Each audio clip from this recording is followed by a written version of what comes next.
Thaïs d'Escuffon est une fleur éclatante de la France éternelle qui a su rester sagement dans l'ornière vertueuse de sa noble condition.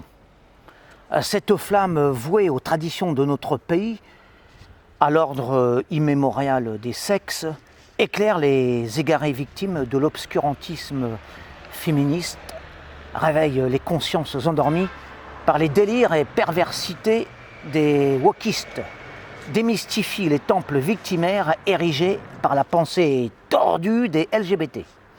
Elle incarne les siècles de l'immuable essence conjugale.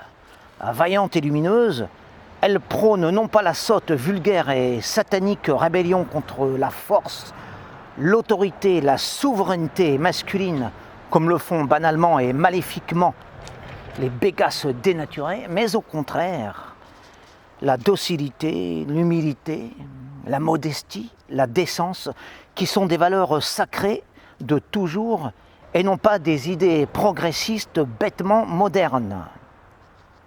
C'est-à-dire en réalité des mensonges à la portée des faibles.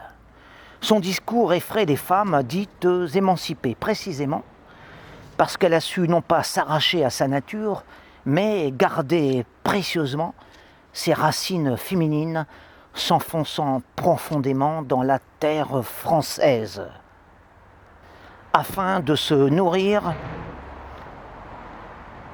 d'azur, d'idéal et de vérité.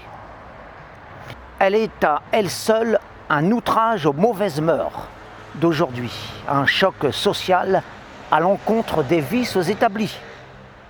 Dans une société normale, saine, ordonnée selon des critères sensés au lieu de cette folie généralisée du féminisme, elle passerait inaperçue, fondue dans une masse heureuse. Enfin bref, elle est la preuve en grâce et intelligence qu'une blonde n'est jamais irrécupérable. Alors c'était mon texte en forme d'éloge à Thaïs d'Escuffon.